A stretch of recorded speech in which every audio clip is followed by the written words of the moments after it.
여러분 인간관계 치유를 통해서 병든 여러분 관계에 대한 많은 것들에 대한 거를 고치시고, 단순히 치유를 넘어서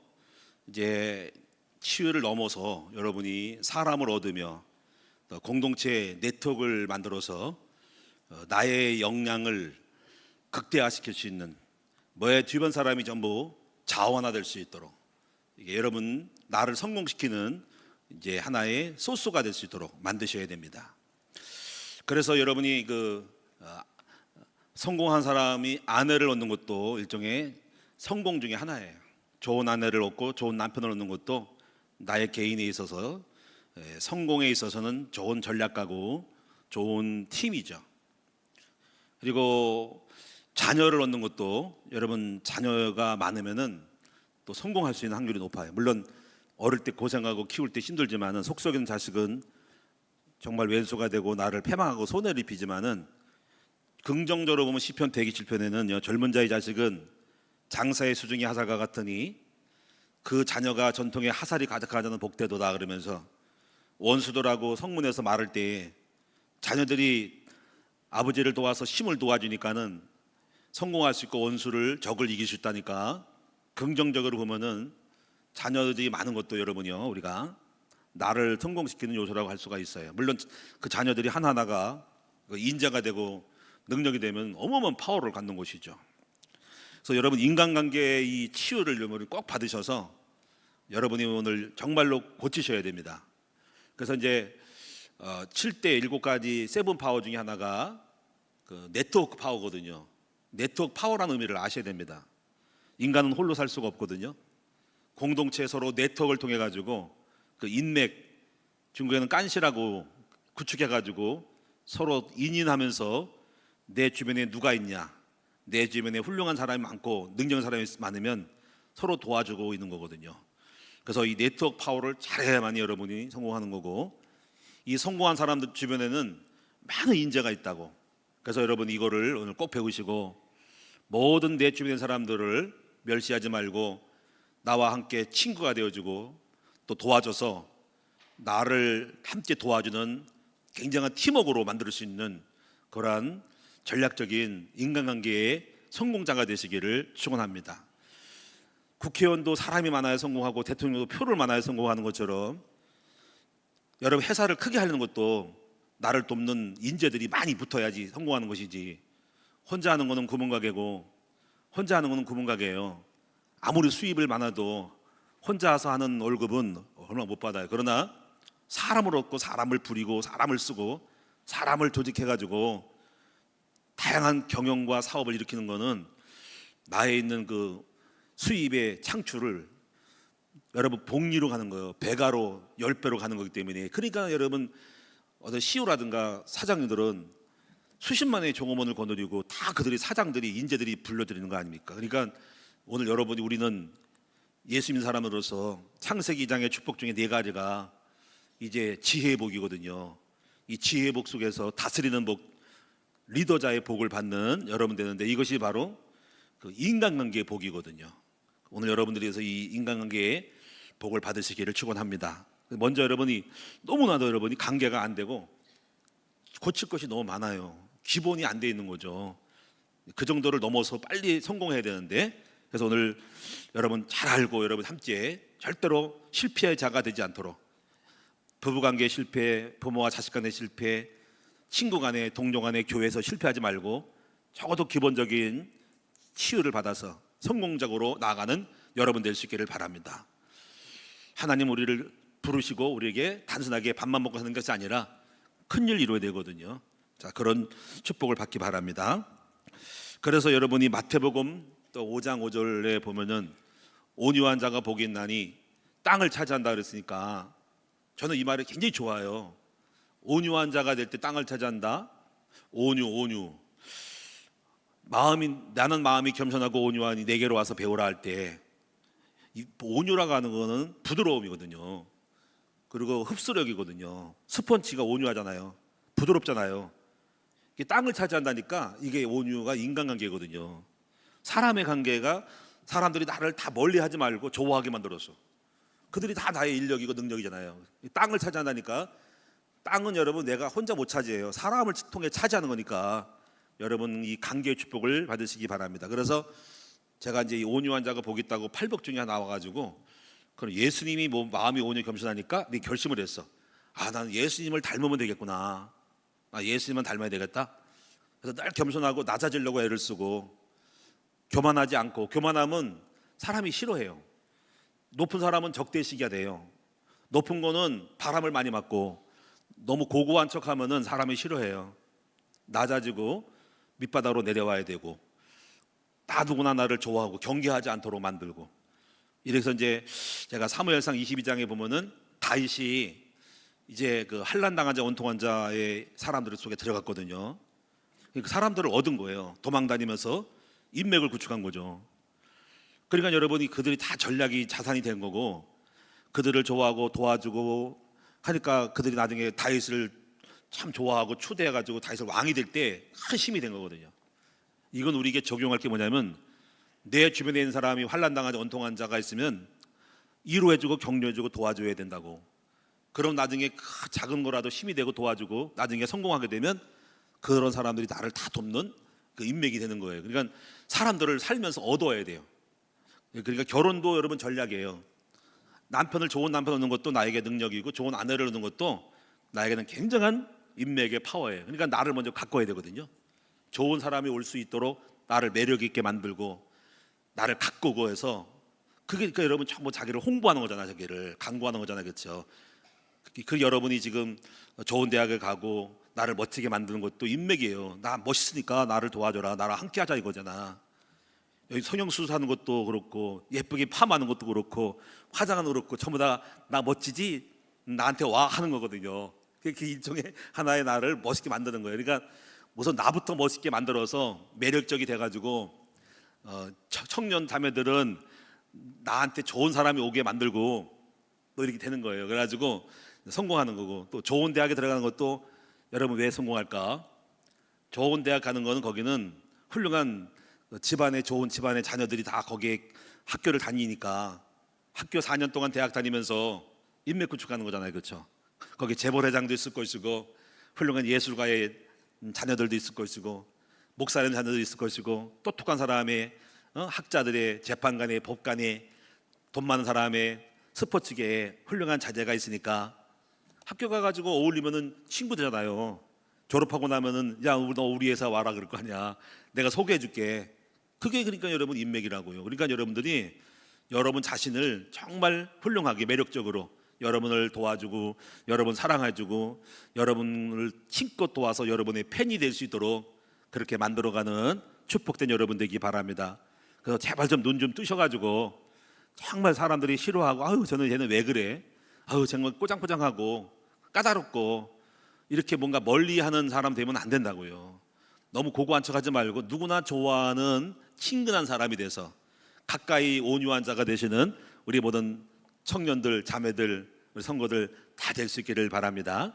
그래서 이제 이렇게 되면서 부부 관계부터 먼저 잘해야 돼. 부부 관계부터. 부부 관계가 안 되면 어디 가서 잘하겠어요, 그렇죠? 그리고 교회 생활 속에서 뛰어들어 가지고 멀리하지 말고 교회 멀리하지 말고 교회 들어와서 어울려서 내가 좀 만들어 나를 누구나 좋아하게 만들고 아, 난 누구 싫어 그런 게 어딨어. 그러니까 안 되는 거지. 다 난 누가 싫어 누가 좋아 나빠하지 말고 아, 나는 수준 높은데 수준 낮아 그래서 안 가. 그게 바보 같은 생각이라고. 사람을 얻고 나보다 못하더라도 얻어서 같이 가가지고 할 때 그게 사람을 얻는 거 아닙니까, 그렇지? 근데 이 성공의 비결을 본 사람들은요 자기만 잘난 척하고 있어. 그래서 어울리질 않고 들어오질 않아. 혼자 독불장군은 절대 못하거든요. 오늘 여러분 참 이거 보면은 제가 볼 때 정말 이렇게 좀 답답하고 참 잘 모르는구나 한 생각이 많이 듭니다. 다시 한번 우리 옆사람 인사합시다. 제발 좀 인간관계 성품 좀 취급받아서 사람을 얻고 사람으로 말미암아 성공자가 되자. 아멘. 정신 차리고 오늘 제대로 합시다. 자, 그러면 두 번째로 사울왕에 대한 이야기를 좀 하면은 사울왕은 이제 두 가지를 실패했어요. 첫째가 뭐냐면은 사무엘 선지자와의 관계가 실패한 거예요. 이것은 오늘 말하면 목사님과의 관계에 실패했다는 거예요. 자, 뭐 자세한 얘기는 못하겠지만 여러분이 하여튼 왕이 됐는데 뭔가 능력이 있으니까 왕은 되지만은 이제 그릇이 안 좋은 거야. 인간관계가 안 좋아가지고 뭔가 성품도 치유가 안 되고 이거 관계를 몰라가지고 사무엘 선지자와 틀어졌어. 사무엘 그 당시는 왕들은 직접 하나님과 다이렉트로 전달받는 게 아니라 그 당시 제사장에다가 선지자가 있으면 하나님은 선지자를 통해서 왕에게 말씀하는 거예요. 근데 왕을 선지자를 중간 매개체를 제껴버리고 자기 멋대로 해서 사무엘의 말을 두 번째나 거역한 거예요. 알다시피 여러분 첫 번째가 그 당시 아말렉의 그 왕이 있던 아각을 이제 포로 잡았는데 죽이라 그러는데 말을 안 들었어. 하나님이 죽이라고 사무엘을 통해 말했는데 안 죽였고, 두 번째는요 그 재물 전리품들을 갖다가 불태워라 그러는데 또 이것도 말 안 들어가지고 또 이걸 왜 태워? 이 전리품을 활용해야지 해가지고 남겨뒀어. 근데 그게 자신 생각에는 전략을 볼 때는 사람도 살려고 포로로 잡아가지고 볼모 잡아가지고 협상할 때 좋겠지. 전리품은 그거는 버리지 말고 나중에 백성들 장병들에게 주면 좋겠지 하고 했지만은 아무리 오라도 하나님의 말씀의 종에 죽여라 없애라 하면 없애는 거예요. 왜냐하면 그거보다 자기 생각보다 더 나쁜 게 뭐냐면 아각과 아말렉의 씨를 뿌리기 위해서 뽑으리 뽑고 그거 접근하지 못하게 한 거거든요. 아예 싹을 잘라버리고 하고 거기에 연연해가지고 어떤 흑암을 남기지 않으려고 하는 뜻이 있었거든요. 근데 그거를 거역해가지고 사무엘의 말을 첫 번째 거역했고, 두 번째 부분은 나중에 이제 블레셋이 쳐들어왔을 때 사무엘 선지자가 이제 함께 우리 예배드리고 기도합시다. 좀 기다리세요. 내가 어디 갔다 올 테니까 했더니 그걸 못 기다려가지고 자기가 예배드려서 자기가 목사님을 제껴버리고 자기가 드렸어. 그래가지고 벌써 예배드리고 이렇게 있으니까 사무엘이 당신은 하나님 말씀을 어겼으니까 당신이 말씀을 어긴 것은 내 말을 어긴 것은 당신이 하나님을 어긴 것처럼 됐기 때문에 하나님도 당신을 버려서 말씀을 버려서 나도 당신을 버려서 너가 왕이 되지만 내려올 거다, 쫓겨날 거다라고 말을 한 거예요. 이것이 바로 사무엘의 하나님과의 종의 관계의 첫 번째로 언밸런스 틀어진 거예요. 그래서 종종 보면은 교회를 보면은 많은 성도들이 목회자를 오해를 하는 게 있어요. 또 오해를 시키고 사단이 여러분 실패시킬 때는 목사를 오해시켜요. 목사를 흠잡게 하고 불평을 터뜨려 가지고 목사님을 의심하게 해서 강단의 말씀을 못 듣게 결국 못 듣거든요. 그러면 의심하게 되면 저가 무슨 설교를 해? 저가 무슨 메시지 맞아? 다 틀린 것 같아라고 해서 오해를 켜가지고 그때부터 인간이 끝나는 거예요. 그때부터 흑암이 들어오면서 강단 메시지를 못 듣게 할 때 그때부터 그 사람은 종치는 거예요. 그래서 죽는 거거든요. 이런 것들이 사단의 전략은 목회자를 의심하고 사역자의 관계를 의심시키는 것이 전략 중의 전략인 거예요. 이거를 여러분 아셔야 한다는 말이에요. 그래서 저와 여러분하고 굉장히 친해져야 되고요. 절대로 의심하지 말고 여러분 신뢰하고 그럴 때 여러분이 강단의 말씀을 100% 아멘으로 받으면서 승리하는 줄로 믿습니다. 만약에 여러분 의심이 들어가면은 목사님 말씀을 의심하게 되고 그 말씀을 받지 않게 되고 예배는 허탕치게 되고 그 말씀을 아무리 좋은 말씀도 귀에 안 들어온다고, 이걸 여러분 조심하셔야 된다고. 두 번째 부분은 사울왕의 두 번째 실패는 자기 옆에 있던 사이를 이제 다윗이거든요. 왜 사이가 됐냐면은 물론 제대로 결혼 생활을 못했다고. 골리앗을 이길 때 자기 딸을 주겠다고 했거든. 그래서 자기 딸을 미가를 주게 된 거예요. 그래서 나중에 보면 같이 이제 결혼이 관계가 형성되는데 근데 사이잖아요. 근데 이 다윗을 경계를 합니다. 가지고 저놈이 우리 사이가 우리 왕자들을 빼앗고 이게 요나단 자기 아들에게 대한 적대가 될까라가 해서 자기 명예에 뜨니까는 다윗을 경계해가지고 사울이 다윗을 죽이려고 달려든 거예요. 이건 굉장히 패착이 뭐냐면은 지금 내전에 걸린 거예요. 외부의 블레셋이라든가 이런 전쟁에 에너지를 써야 되는데, 그리고 또 이런 생각이잖아. 사이를 잘 활용해가지고 국방장관을 시키든지 해가지고 다윗을 잘 활용해가지고 병사훈련시키고 네가 앞장서게 해서 활용하면은 굉장히 팀이 되고 자기 신이 되잖아요, 그렇지? 근데 그렇게 중요한 인재를 갖다가 죽이려고 그러고 달려들었으니까 자, 이걸 보면 바보 같은 왕이라고 할 수 있어요, 그렇죠? 저는 우리 교회 성도들이 아무리 부족하게 생각해도 다 인재고 다 훌륭하기 때문에 웬만한 어떤 문제가 없으면은 다 활용하고 여러분을 통해서 주님의 뜻을 이루는데, 실패하는 사람들은 약점을 잡고 잘못된 것만 잡아가지고 뭐라 세우니까 안 좋은 거예요. 여러분 얼마나 어리석은 사람이에요, 사울왕이. 그렇죠? 자기의 사이, 정말 잘 도와주고 격려주면 우리 사이 최고야 하고 힘을 주고 갑옷 입혀가지고 전쟁에 나가도록 만들어주면 좋은데 왜 그렇게 원수처럼 이렇게 자기의 힘을 갖다가 팔다리를 자르냐고. 여기서 사울 왕의 실패는 자기의 중요한 인재를 갖다가 써먹지 못하고 오히려 에너지를 죽이려고 달려드는데 쏘고 나중에는 그 힘이 없어가지고 블레셋에게 죽잖아요. 전쟁에 지고서 나중에 스스로 자살하는 일이, 자폭하는 일이 벌어집니다. 이것이 바로 사울 왕의 두 가지의 바로 인간관계 실패다. 첫째, 하나님과의 종과의 실패. 자기 속에 있는 훌륭한 인재를 갖다가 죽이려고 함으로써 자기 상실, 자기 팔다리를 잘랐던 이 무능한 무지한 왕의 모습들이 실패라는 거예요. 이걸 참고하시기 바라고. 자, 그러면 여러분 두 번째로 왜 인간관계에 문제가 올까 할 때 몇 가지를 쭉 정리해 보는데 다 아닐 수 있지만은 한번 여러분 생각을 해볼 때 첫 번째는 가만히 사람들이 이게 갈등이 많은 사람들 보면은 첫 번째가 자기중심적 사고의 사람이 이게 갈등과 충돌이 많더라는 거예요. 근데 혼자 있을 때는 왕자님 공주님 해가지고 떠받들였어. 엄마 아빠가 최고라고 해가지고 자기만 알아. 그런데 이제 그 결혼 생활에 들어가게 되고 공동체에 들어가면서 보면은 상대방과의 관계에서 자기 주장하고 자기 일을 이해하고 자기 쪽으로 갑질을 하면서 상대방에 대한 생각은 하나도 안 하면서 상대방에 대한 요청을 을로 잡고 자기를 주관적으로 끌고 가는 이 모습은 상대방과의 필연적인 충돌이 일어날 수밖에 없죠. 상대방이 무슨 바보입니까? 상대방도 서로 자기 주장하려고 하니까는 이 둘이 전쟁이 벌어지는 거예요. 그래서 모든 상황과 사건과 끌 일들을 자기 기준에서 바라보고 자신의 목적을 달성하고 타인의 입장과 감정에 공감하지 아니하고 그래 갈등이 오는 거예요. 그래서 여러분 외동아들이 문제가 오고 외동딸이 문제가 오고 중국에 또 하나만 자녀 만났을 때 그 중국의 그 아이들 자녀들 첫 아들 첫째가 오냐 해가지고 자기만 한 사람들은 공동체 속에 못 들어가지고 학교 생활을 충돌하고 막 부딪히면서 타협하지 않는 문제가 있다는 거 알잖아요, 여러분들이. 이것들이 여러분이 첫 번째 문제가 있는데 이거를 여러분이 바꾸셔야 된다고요. 그럼 여러분 자기중심적 사고의 틀은 어디서 왔냐면은 이거는 제가 또 인본주의고 제가 볼 때 원인이 세속적인 가치관에서 오는 거예요. 이것은 유물론적인 진화론적인 사고에서 오는 거예요. 이 진화론적인 세속적인 사고는 이타적이지 않고 이기적이에요. 자기를 존재하고 자기를 위하여 남을 죽이고 희생하면서 내가 살아남는 것이 진화론이에요.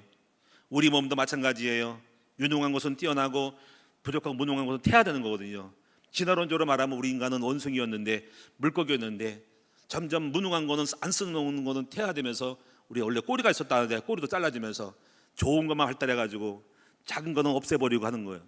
이런 진화론적인 사고는 서로 간의 관계 속에서 약한 거는 없애버리고 훌륭한 것을 타협하고 성공한다는 거예요. 그럼 국가 간에도 약한 국가는 잡아먹고 강자에게 복종하고 강자가 독식하는 거예요. 이거 진화론적 사고예요. 이건 진화론 사고는 결혼도 마찬가지예요. 진화론 사고한 사람들은 부인을 얻었는데 부인이 이제 정말 다른 사람보다 무능하면은 사회생활에서 예쁜 더 얻죠. 능력 많은 사람은 그 원부인을 버리고 더 좋은 부인을 얻는 거로 갈아치는 거. 또 마찬가지 남자도 마찬가지예요.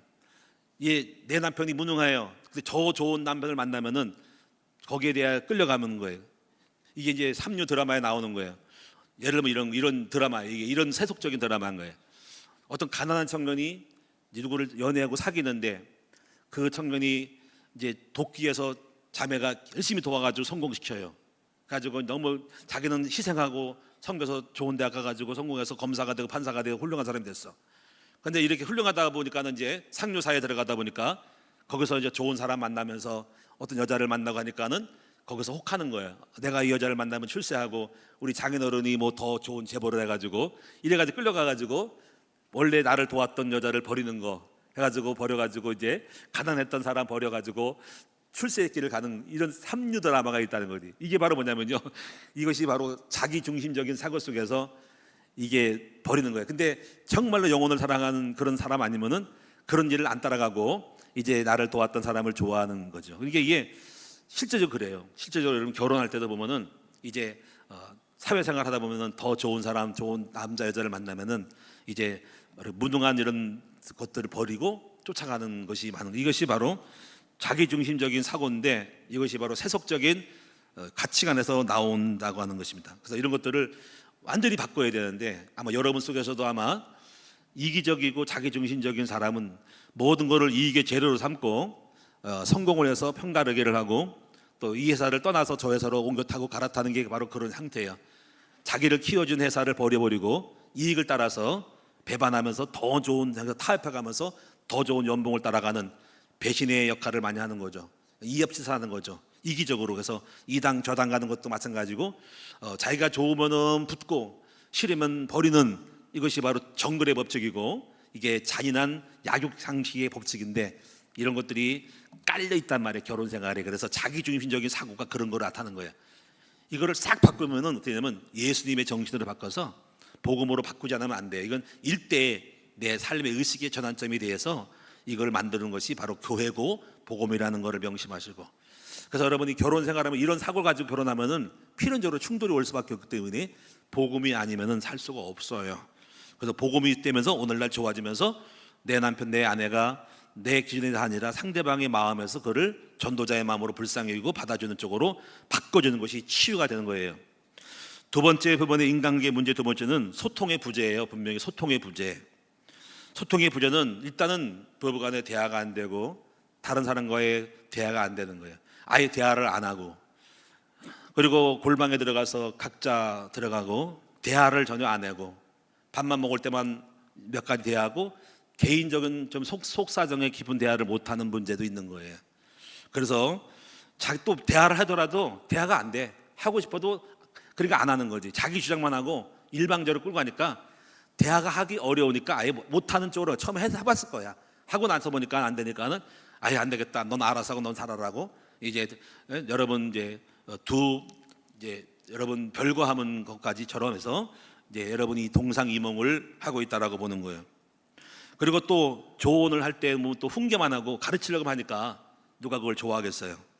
그래서 차분하게 대화가 돼야 되고 자기 주장하지 말고 서로 피드백을 하고 왔다리 갔다리 하면서 상대방의 것을 경청하고 또 내 말도 하고 주장하지 말고 그럴 수 있다라고 생각하면서 서로 풀어가야 된다는 말이지. 근데 이게 그래서 부부간에 안 되는 게 대화의 부재, 그리고 대화를 해도 소통이 안 되는 일방통행적인 이런 모습들을 고치셔서 대화의 기술을 배우셔야 돼. 부부간의 대화의 기술. 세 번째가 표현의 미숙함. 본심은 좋은데 자신이 원하는 바와 목적을 명확하게 바르게 전달하지 못할 때 본심은 정말 좋은데 오해를 하고, 그리고 여러분 여러 가지 지나친 뭔가 이렇게 그런 어떤 부분에서 섭섭함을 느낄 수 있는 부분이 있습니다. 그래서 어떤 표현의 부분 속에서 사람은 겪어보면 좋은데 본심은 아닌데 표현을 잘못해가지고 오해를 해서 잠깐 동안의 갈등이 있는 것도 있어요. 또 상처를 주기도 하는 거예요. 이것도 표현의 훈련을 해야 됩니다. 부드럽게 하고, 또 여러분이 아이 메시지를 하잖아요. 아이 메시지, 유 메시지, 아이 메시지 이런 거를 좀 배우셔야 된다고. 그 다음에 여러분이 또 넘겨짚기는, 이거는 상대방의 어떤 뜻과 의도를 미리 앞질러서 넘겨짚고 여러분이 추측하고 이렇게 과대망상으로 가는 것도 있을 때 이것도 역시 있는 그대를 받지 않고 넘겨짚어. 너 그랬지? 그럴 거지? 이렇게 생각하는 것은 상대방하려고 이제 불신앙과 불만을 만들게 되는 것입니다. 또 관계에 있어서 또 어려운 점이 뭐냐면은 과도한 의존과 집착적인 모습들도 우리 인간관계를 여러분이 나쁘게 합니다. 과도한 의존. 인간은 서로 상호 간의 역할이 다르지만 필요한 존재로 존재해야 되거든요. 근데 한쪽이 일방적으로 의존을 해버리면은 상대방은 부담을 갖게 됩니다. 과도한 의존은 물질적으로도 과도한 의존할 때 부담스러운 거예요. 저는 이제 우리 목사님들하고 이렇게 많이 만나지만은 부담스러운 게 있습니다. 뭐냐면은 저를 너무 의존하고 또 물질적으로 뭐 어디 뭐 가면 들어가면은 막 뭐 후원을 해달라고 막 그래가지고 이제 저도 그래가지고 제가 안 들어가요. 일부러 중요한 거 몇 개만 딱 뭐 동창회 총회나 노회는 빨수 빼줄 수 없고 이 서구 지역도 기독교연합회 있지만은 일단 어느 단체를 많이 접근 안 합니다. 그렇게 들어오라고 많이 해요. 여기 시흥시 경모 경찰 목회자 모임에도 들어오는데 안 들어가고, 그다음에 또 이제 어떤 선교 단체 총회 선교에서 저보고 갈자 그러더라고요. 안 간다고. 왜 그러냐면은 가면은 의존을 합니다. 실제 또 이미 그렇게 들어왔었어요. 와서 이제 그러면 저가 멀어지죠. 그런 부담을 주면은 접근 안 하거든요. 똑같아, 인간도 마찬가지예요. 그래서 지나치게 막 뭐 돈을 내라, 뭐 후원금 내라 가지고 애초부터 발을 안 드는 쪽으로 가서 내가 얘기합니다. 난 안 들어간다고. 나한테 뭐라고 하지 말라고. 난 중요한 거 몇 가지 꼭 필요한 거 하고 나중에 다 끝나면 다 끝날 거고 내가 꼭 할 거라고 하는 거죠. 왜냐하면 이게요, 저도 그렇지만은 여러분 결혼 생활도 마찬가지고 쌍방으로 여러분 지나치게 의존하는 사람들은 여러 부담을 느낄 수가 있기 때문에 상호 필요한 존재가 되도록 만들어야 됩니다. 아내들은 남편에게 너무 의존해서 남편으로는 부담을 갖지 않도록 여러분 중요한 역할 있는 존재 가치를 드러내야 된다고. 안 그러면 여러분이 멀어진다고. 너무 부담스러워, 너무 의존해, 물질적으로 심리적으로 의존하면은 무거운 짐을 지면 사람들은 도망가게 돼 있어요. 그래서 여러분들이 인간관계라고 하는 건 상호 능력 속에서 서로가 인인하고 도와주기 때문에 남녀관계도 마찬가지예요. 생각해 보세요. 연애할 때도 마찬가지예요. 여러분 물론 남자가 다 산다는 것이 그렇지만은 그렇게만 하면 안 돼요. 남자가 다 사면 한편은 여자들이 알아서 다 사주겠지만 심리적으로 다 사준다고 하는 거는 부담을 느끼기 때문에 요번은 내가 살게 하면서 여러분이 아내가 여자들이 더 뭔가 더 사고 그러면서 서로 피드백을 해 나가야 되지. 물론 나중에 알아서 할 수 있다고 하더라도 지혜로운 처사는 아닌 거예요. 상호 여러분이 같이 나누면서 요번은 오빠가 사고 요번은 내가 살게 하면서 이렇게 가야 되는 거지. 한쪽만 이방적으로 해서 몰아붙이면 안 되는 거예요. 한편은 밥 사고 내가 사는 거예요. 목사님들 세계도 마찬가지예요. 만나가지고 나만 사지 말고 요번에 아무개 목사님이 밥 사, 내가 이러거든요. 요번에 장로님이 밥 사 이래야지. 한쪽만 하면 안 되고 피드백을 해야 되지. 안 그러면 일부러라도 그렇게 해서 한쪽에 치우치면 안 되는 거예요. 과도한 의존과 집착은 또 이게 있어. 이런 사람은 우리 큰 나무교에 없겠지만은 남편이 아내를 너무 압박을 하고 통제를 하면 안 돼. 통제가 뭡니까요? 숨이 막히죠. 뭐 CCTV도 딱 달아가지고 그런 게 있다는 거지. 당신 오늘 오전에 뭐 했어? 어디 갔어? 뭐 하는 거. 또 그럴 수는 없지만 그런 일이 있대요. 그래가지고 오늘 여러분 얼마를 줄 테니까 얼마 썼어? 영수증 내놔봐 해가지고 다 통제하게 되고, 오늘 오전에 누구랑 만났어? 빈 시간에 뭐 했어? 이러면 살 수 있겠어요? 못 살아요. 사람은, 인간은 자유고 믿어줘야 되지. 이게 의심병이거든요. 이런 사람도 있다는 거야.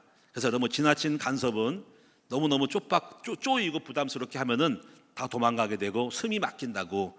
이건 지혜로운 조사가 아니고 서로 양심을 따라 믿어지면서 함께 가는 거예요. 좀 자유를 주면서, 그리고 정 틀리면은 뭔가 이렇게 바꾸지만은 그러면 안 됩니다. 그래서 여러분이 자녀들도 마찬가지예요. 자녀도 마찬가지고, 제가 어디 뭐 유튜브나 이런 걸 보면은 어느 중학생 아이가 나는 숨이 막혀 죽겠다는 거야. 왜냐하면 우리 엄마가 다 검사한대. 오늘 너 누구 만나서, 또 남자친구 누구야, 뭐 했어, 용돈 얼마 줬는데 다 영수증 처리해서 가져와봐, 스마트폰 검색해봐.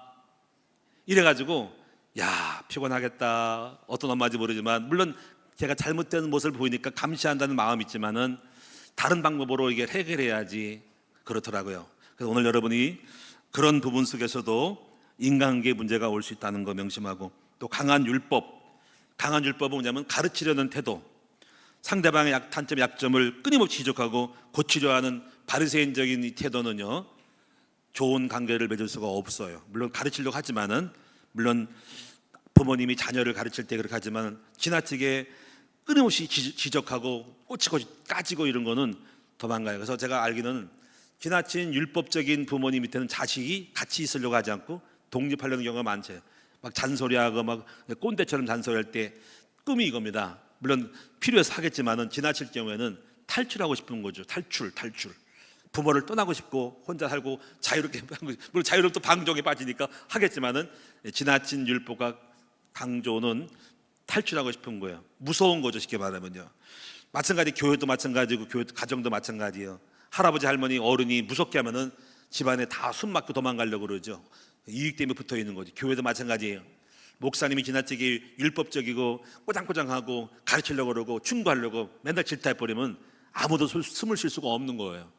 그들의 인격을 존중하고 스스로 하나님 앞에 기도해서 고치려고 하지. 물론 필요하지만은 고치는 거는. 그런데 지나치게 율법적인 태도는 무서워하고 혼내주고 이러면 도망가는 거예요. 사람이 붙어있을 수가 없고 안 되는 거예요. 그런 목사들도 많아요. 어떤 목사는 목회하면서 예배 시간에 졸지 않다고 하기 위해서 여러분 항상 1시간 동안 고개 빳빳이 들고 있어야 한다고 그러는 거예요. 두 눈 마주보고. 근데 그래서 참 답답한 목사구나. 아니 사람이 피곤해 졸 수도 있지. 응? 졸리면 고개 숙일 수 있는 거지. 어떻게 그러냐 해가지고 내가 뭐라고 막 쫓아가서 야단치는 것도 있는데 참 그렇더라고요. 여러분 너무나 피곤한 거예요. 그러니까 성령의 인도를 따라 스스로 좀 자유로우면서도 질서 있게 만들어주는 걸 택해야지 율법적으로 강압적으로 막 쪼아대고 막 하는 거는 좋은 어떤 관계 지도력은 아닌 것 같아요. 여러분 어떨지 모르지만 한번 여러분 알아서 한번 해보세요. 직원인 사람들 쪼아대보고 아침부터 따져보고 검사해보고 해보세요. 그럼 그 회사 붙어있나 안 붙어있나 보세요. 다 도망갈 거려. 좀 자유롭게 믿어주고 신뢰하면서 용기를 주고 자율적으로 스스로 생산성을 높이도록 만들어야 된다라는 거예요. 또 지나친 기대치와 비교, 이 비교도 인간관계 깨는 거예요. 이렇게 비교합니다. 남편이 아내를 비교합니다. 여보, 저 옆집에 있는 아무개 김 집사님은 너무 훌륭한데 당신은 왜 이렇게 살림 요리가 뭐 이래? 그러면 요리 맛없다 맛있어 가지 왜 남하고 왜 비교를 하냐는 거지. 이게 바로 반발심이 되고 불만이 쌓이는 거예요. 또 아내도 마찬가지예요. 여보, 남편, 여보, 저기 있는 우리 큰 나무개 어디 아무개 집사님은 늘 기도도 잘하더라. 사람이 부드럽고 착하더라. 당신은 이렇게 말이 싸가지고 왜 이래? 왜 돈도 못 벌어? 아니 비교를 왜 합니까? 그 사람마다 상황과 조건이 다 다르면 그대로 인정해야지 왜 남하고 비교합니까? 네? 저도 옛날에 우리 사모가 저를 다른 목사하고 비교할 때 열받아가지고 뺨따구를 날리다가 뺨따구 그런 적이 있어요. 그래서 비교가 얼마나 나쁜지 알거든요. 옛날에 저를 텔레비에서 젊을 때 최수종이하고 비교하길래 아니 내가 최수종이야? 그 최수종한테 씩 가! 그래가지고 조금 언급한 적이 있었는데 어쩌거나 비교를 하더라고. 그래가지고 이렇게 싸가지가 없는 여자 있더라고요. 그래서 지금 비교 안 하지만 내가 뭐라 그러거든요. 비교하지 마. 나는 나고 최수종은 최수종이야. 예? 그 사람 탤런트야. 어? 예. 어쩔 거야. 그러니까 이렇게 여러분 절대로 여러분이 혹시라도 실수하지 마세요. 여러분 남편들이요 아내를 누구에게 비교하지 마세요. 아내들이요 남편을 누구한테 비교하지 말고 그런 말 하지 말고 그는 그거 나는 나은 거예요. 자식을 갖다가 야 봐라 가끔 가다 우리 자녀들도 그래. 우리 사모가 그런 게 있더라고. 야 너 아무개 누구는 교회도 나오고 새벽에도 나오더라. 너는 왜 안 나오냐? 이래가지고 미치고 한장하겠더라고. 아니 얘는 얘고 얘는 얘지 왜 비교를 해가지고 기분 나쁘게 만드냐 이게. 여러분 비교하면 좋아요 나빠요? 기분 나쁘죠. 나빠도 더럽게 나쁘다고. 여러분 절대로 그러면 더 반발심이 가지고 안 하니까 그대로 그 상황이 다르다고 누구를 비교해서 하는 말 하지 말고 있는 그대로 고치면 고치고 아니면 아닌 것이지 누구를 대입해서 하지 말라는 거예요. 이거 실수예요. 이게 바로 더 여러분을 아무리 좋은 말이라도 여러분을 미워하게 되고 싫어하게 되고 붙어있지 않게 하고 떠나고 싶은 마음이 탈출하고 싶은 마음이 되거든요. 그럼 더 나쁘게 되는 거예요. 밖에 나가가지고. 그래서 정말 여러분 인간관계를 잘하고 처세를 잘하시는 여러분 되기 바랍니다. 이제 결론적으로 잘 말씀을 드리면은 세 번째로 우리가 인간관계를 잘하려면 자신을 죽이고 예수님의 마음으로 대해야 합니다. 첫 번째로 복음을 배워야 됩니다. 복음. 그래서 복음의 핵심은 뭐냐면 바로 이기적인 게 아니라 이타적인 거예요. 제가 이제 저도 복음을 모르기 전에는 저도 자기 중심이었죠. 동기도 많고. 근데 점점점 예수를 배우면서 복음의 핵심이 복음을 배우려고 애를 쓰다 보니까 복음은 나 중심이 아니고 끊임없는 이타적인 다른 사람 중심이더라고. 그 예수님이 인간관계를 최고로 잘한 사람이잖아요. 어디까지 잘했냐면은 자기 자신의 한 목숨을 들여가지고 높은 죄를 내려가지고 낮은 자가 되어서 좋은 사람만 아니라 죄인을 위해까지도 자기 한 목숨을 죽여서 희생했더니 모든 사람을 그 사람 예수 때문에 구원받게 되니까 다 좋아서 모든 이름이 다 예수를 주라 시인하고 모든 이름에 뛰어난 이름이 됐다는 거예요. 이게 원리예요. 그래서 빌립보 2장 오늘 말씀해 보면은 높은 데나 하늘이나 땅이나 아래에 낮아졌더니 그 사람을 이름을 높여가지고 만인의 주가 됐다는 거예요. 그래서 인간관계를 최고 잘하는 사람이 바로 예수님인데 이것이 바로 서반트 리더십이라고 하는 거예요. 정말 대단합니다. 그래서 여러분 그래서 예수는 지구 인구의 80억이 넘잖아요. 적어도 아마 60% 70%를 얻은 거예요. 다 예수 그리스도를 주라 하시나니까 인간관계 중에 우리는 뭐 몇천 명 몇백 명밖에 안 되지만 예수는 수십억의 사람들을 팬으로 만들어 가지고 예수가 주로 심는 거예요. 그게 기독교예요. 그러니까 여러분 예수를 닮고 온유 겸손을 담아가지고 예수님처럼 이타적인 거, 다른 사람을 위해 살리는 사람이 되면은 최고의 인간 관계를 잘하게 된다. 그래서 이걸 어떻게 하냐면 이것이 바로 제가 볼 때 전도자의 마음이에요. 전도자의 마음. 복음은 시작이고 예수를 닮는 거고, 이걸 잘하려면 전도자의 마음을 가지면 다 품게 됩니다. 여러분 전도자의 마음 가지면 여러분 내 안에 내 남편도 불쌍히 여기게 되면서 품게 되면서 변화되고 흡수하게 되는 거죠. 여러분 전도자의 마음을 가지면 여러분 전도자의 마음 가지면 여러분 저를 불쌍히 여길 수가 있어요. 목사님이 실수하고 부족해도 여러분 아비의 마음은 전도자의 마음으로 우리 목사님이 얼마나 힘들까, 얼마나 상처가 많아 저럴까, 얼마나 부족할까, 내가 품어줘야지, 내가 도와서 저분을 도와가지고 성공시켜야지, 이러면 여러분 저를 원수 맺는 게 아니라 나의 약점과 실수를 다 품게 되면서 여러분이 전도자의 마음을 가지면 하나가 될 수 있는 거예요. 이게 마찬가지, 저도 마찬가지. 여러분들 갖다가 왜 장로님이 왜 저래? 집사님 왜 저래? 우리 사모가 왜 저래? 저 사람 왜 저래? 이런 게 아니라 얼마나 힘들까, 저들이 약점이 있고 상처가 있고 육신적인 상처가 대물림이 있구나, 그러면 저들을 살리기 위해서 내가 양보하고 품어주면서 오래 참아가지고 살려줘야지 하면서 끝까지 오래 참고 가기 때문에 괜찮은 거예요. 전도자의 마음 가지면 다 품게 됩니다. 회사에 마찬가지예요. 전도자의 마음 가지고 내 동료를 전도하려 보면요, 내게 꾸누고 꼬장꼬장하고 갈등하는 동료 상사가 밉지 않고 저 영혼을 전도하기 위해서 저 상사가 상처가 많고 좀 가정에서 얼마나 힘들었을까, 대물림이 있고 영적 문제 많은데 미운 사람이 아니라 전도 대상이 되어서 품고 더 도와주고 더 용서해주면은 나중에 그 사람이 내가 이렇게 해도 저 사람이 나를 잘 대해내 할 때 끌려오면서 매력을 느끼는 거예요. 이게 전도자의 마음은 모든 응답의 열쇠라니까요. 이번에 여러분 중국 선교회 여러분 세례를 주러 갔는데 남편들이 몇 사람이 전도가 됐어요. 그리고 중국은요, 보세요. 찬송이 있습니까? 뭐 이렇게 집회처럼 찬양 집회가 있습니까? 무슨 프로그램이 있고 무슨 학교가 있습니까? 세미나가 없단 말이야. 그러니까 근데 사람이 저 세례 받겠다고 왔어. 남편이. 그리고 어떻게 왔냐 했더니 우리 아내가 바뀌었다는 거야. 옛날에 막 꼬장꼬장하고 따지고 있던 사람이 예수 믿고 부드러워지고 달라졌다는 거야. 그래서 저 아내를 통해서 예수님을 봤대. 그래가지고 저도 예수 믿을래요 한 거예요. 놀랍죠? 이게 복음의 변화예요. 전도자의 마음 가지고 나를 낮추고 불쌍히 여기게 되면 남편이 변화가 되는 거예요. 이래가지고 여러분 세례 받으니까 참 놀랍다, 이게 복음의 핵심이구나 알게 됐습니다. 한국처럼 여러분이 대중 집회하고 십자가 걸고 찬양 많이 하고 쫙 이것도 없고 그냥 아무것도 프로그램도 찬양 예배도 없는데 단 하나, 한 사람의 변화된 모습, 예수를 닮는 그 모습이 남편을 감동해서 세례받게 되기까지 되니까 이것이 바로 복음 중의 복음이고 핵심이니까 이게 바로 전도자의 마음을 가지면 바뀐다는 거예요. 여러분 우리 전부 다 여러분 전도자의 마음 가져서 남편을 불쌍히 여기고 주변 사람 불쌍히 여기고 여러분 살리는 사람이 될 때 그것이 바로 나에게 인맥이 되고 관계가 복이 되음을 믿으시기를 축원합니다.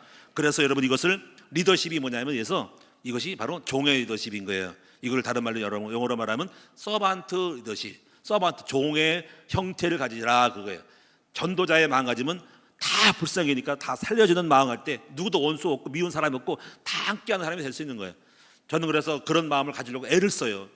저는 목사님이기 때문에 주변 목사님들 갖다가 미운 사람 하나도 없고 다 불쌍히고 좀 못나게 이상해도 그래 괜찮아, 또 함께한 전도자의 마음이 있어서 품어가지고 어떻게 살려주려고 도와주려고 하니까 어떤 것도 이유가 될 수 없어 다 품게 되는 것입니다. 자, 전도자의 마음을 가지라. 자, 이제 정리합니다. 여기서 민수기 12장 1절에 미디암과 우시아에 대한 이야기는 이거예요.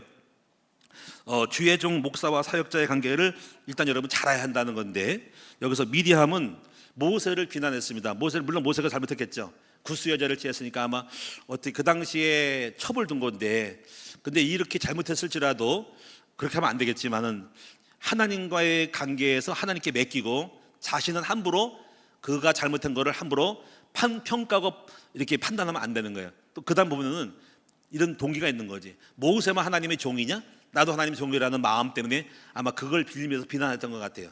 근데 문제가 뭐냐면 미디암이 그렇게 비난하는 즉시로 문두병이 걸렸다. 문두병이. 이게 하나님이 주의 종을 태클 걸고 걸림돌 되게 하면 하나님이 재앙을 주는 거예요. 그 다음에 또 누가 있냐면 우시아 왕. 이 우시아 왕은 바로 하나님의 제사장이 제단에서 제사를 드릴 때 자기가 뺏어가지고 왕으로 권력으로 내가 할게 하고 분양하는 거를 지가 해가지고 그 순간 문둥병에 걸렸어요. 이걸 보면 여러분이요, 하나님의 종을 건드리고 하나님과의 종교가 틀어지는 것은 아주 큰 실패임을 알 수가 있어요. 그래서 오늘 여러분이 하나님의 종과 화목해야 되고 잘 지내도록 하고 절대로 사단에게 속지 말고 여러분 온수 맺지 말고 의심하지 말고 믿음 안에서 잘 해야만이 된다는 거예요. 그 다음에 부부간과 자녀간의 소통을 여러분 잘 하셔야 됩니다. 그래서 여러분 자신을 십자가 못 박아주고 양보를 하면서 자기중심적인 사고를 버리셔서 복음적인 전도자의 마음으로 우리 남편을 불쌍히 여기셔야 됩니다. 나쁜 것만 보지 말고 불쌍히 여기서 여러분 정말 감사하게 생각해. 교회 나온 것도 감사하고 함께 나와랑 함께 난 것도 감사하고 이런 감사하는 마음 가져야 됩니다. 자녀도 마찬가지예요. 더 훌륭한 거 기대하지 말고 그래도 교회 나와준 것도 감사하고 우리 아내가 교회 나오는 것도 감사하고 이게 항상 좋은 것만 보고서 감사할 줄 아는 여러분 되시기를 바랍니다. 항상 교회 안에서도 마찬가지로 다른 성도들을 향해서 여러분이 못 배웠어, 나랑 안 맞아, 수준이 낮아, 그렇게 하지 마세요. 뭐가 수준 낮습니까? 여러분 이건 전도자의 마음 아니고 율법적인 태도는 절대로 성공할 수가 없는 거예요. 사람을 얻고 어떤 사람과도 어울리고 여러분 나보다 못하더라도 어울리고 좀 실수해도 받아주면서 감싸주면서 용서하면서 함께하면서 용기를 주면서 가는 것이 전도자지, 너는 너고 난 나고 그러면 안 된다고. 여러분이 정말 여러분 이제 교회 안에서 연약하고 부족한 사람들, 못 배운 사람들, 또 장애인, 또 공부 못한 사람들, 실수한 사람들 다 보면서 멸시하지 말고 여러분 좋게 함께하면서 격려해주고 용기를 주는 그런 전도자의 마음이 되었으면 참 좋겠습니다. 결론적으로 사탄 마귀는 어떡하네 여러분이 무지에 빠져서 관계를 깨는 모든 흑암에 이 교만함을 마음을 주고 적대하는 마음을 주니까 이걸 경계를 하시고요, 항상 마음 상태를 잘 들여다보셔서 예수의 마음으로 늘 겸손함으로 좋은 관계를 많이 맺음으로 승리하는 여러분 되시기 바라고, 그래서 치유를 받으시면서 여러분 정말 사람을 얻으며 사람을 함께 네트워크를 구성해서 모든 사람이 나의 힘이 되고 능력이 되고 나를 돕는 팬이 되어주고 함께하는 도구가 되어서 서로 인인해 나가는 우리 승리하는 우리 관계의 축복을 받는 여러분 되시기를 주님의 이름으로 축원드립니다. 하나님께 감사와 영광을 돌립니다. 병든 나의 관계, 인간관계의 연약함을 치료하게 하여 주시옵소서. 지금부터 나의 자기중심적인 복음 아닌 십자가의 원수된 마음을 벗어버리게 하시고 진화론적인 사고, 세상 세속적인 사고를 다 벗어버리게 하시고 예수의 정신, 복음의 정신을 갖게 하시되 전도자의 마음을 가질 때 아버지의 마음 갖고 모든 사람을 품고 용서하며 또 그 사람을 살려주게 하여 내가 다가가고 접근할 수 있도록 도와주시고, 나는 나요 너는 너요 난 안 맞아 하고 멀리 이렇게 떨어지는 것이 아니라 함께 들어가서 다윗처럼 가난하고 원통한 자 속에 들어가서 그들과 함께 어울리면서 사람들을 얻으며 사람 인간관계를 맺을 때 사람이 하나님이 그를 보고 기뻐하셔서 더 큰 축복을 주심을 믿자야 주시옵소서. 오늘 관계의 축복을 다 누리는 우리 큰나무교 성도들 다 될 줄로 믿습니다. 예수님의 이름으로 축복하며 기도하옵나이다. 아멘.